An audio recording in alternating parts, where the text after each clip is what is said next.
And are you refreshed? Yes. Good. Now what? Good to see you. Last time we were together, you had given me the word clarity. Last month, actually. And the question that I guess that I wanted to ask you was that we've been talking a lot about being on our high-flying disc and maintaining that. And I'm curious to know, with coworkers or relationships or people that we have in our life, if they're having a really tough time or a go at something and they're in a really kind of negative state or a negative place, I'm curious. I would like to know, what can I do, to not be at the effect of that, to be able to maintain that high-flying disc state? And then also, what could I do to help that person, if anything? Well, the thing that's tricky about it, clarity.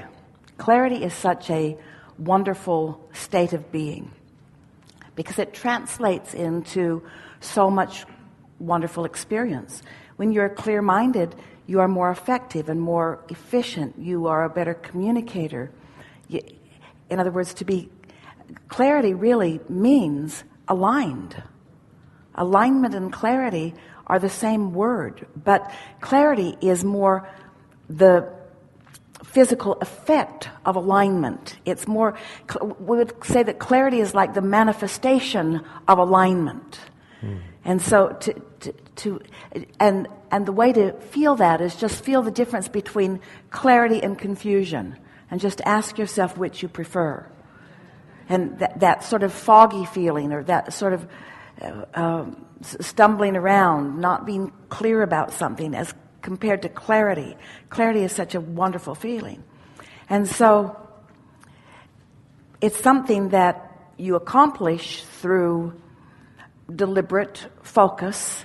In other words, clarity is the result of a lot of momentum that is absent of resistance. And so then when you focus upon someone who is having a hard time, you are doing exactly the opposite. You got to a place of clarity by not focusing on that, and you will not maintain a place of clarity when you then do focus on that. That's as clear as we can be. So how does that fit in, Abraham? How do I be an uplifter? I want to be an uplifter. How do I be an uplifter?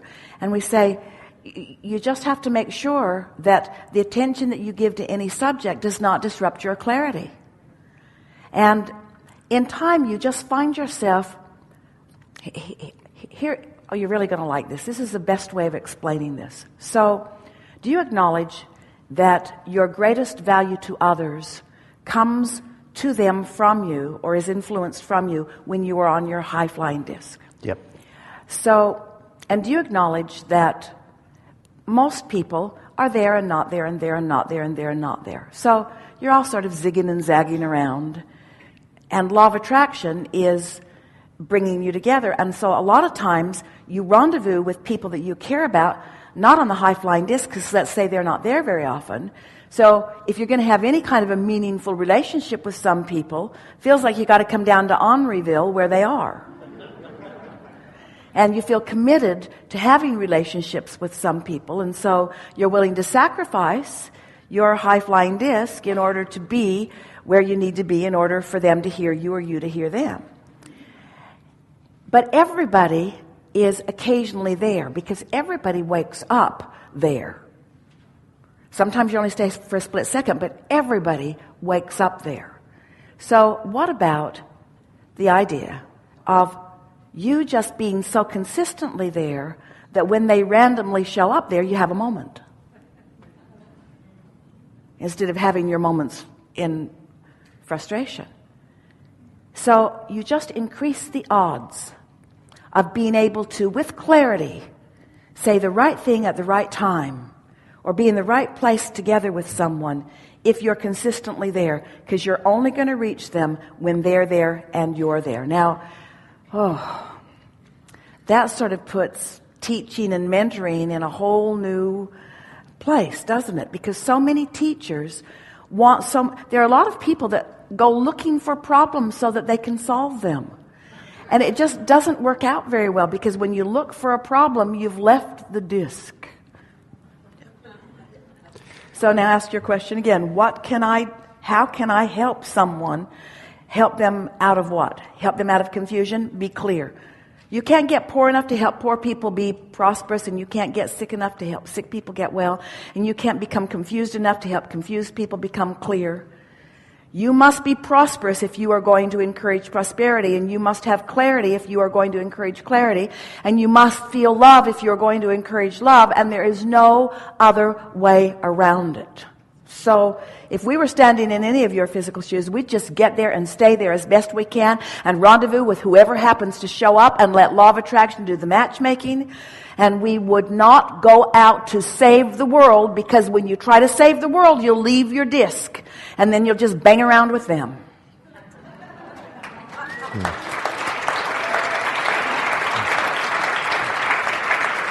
And no one wants to hear that. In other words, Esther knows that in her times of sadness and discouragement, once Jerry made his transition, that there were many people who were in their high-flying place that reached out to her, and she appreciates that they reached out.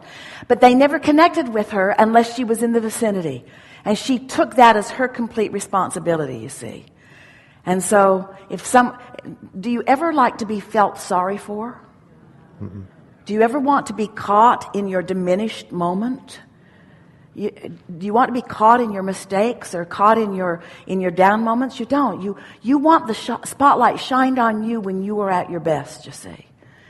And you want to shine the spotlight on others from being at your place of being at your best, and when they are at their best as well. And if someone's chronically in that lower state and I maintain that higher state, then they're not very much in your life, are they? Because law of attraction doesn't put you together. And if you get together a lot, then your first two statements cannot be accurate. If they're chronically there, and you're chronically not, and you're chronically together, somebody's chronically not where they chronically think they are. Yeah. But you know, you can be there, and then take a dip for a moment, and be there, and take a dip for a moment, and be there. Just don't dip so much that you lose your place, you see. Mm-hmm. So we're not asking you to not help people. We're asking you to get on your high-flying disc and then think about them.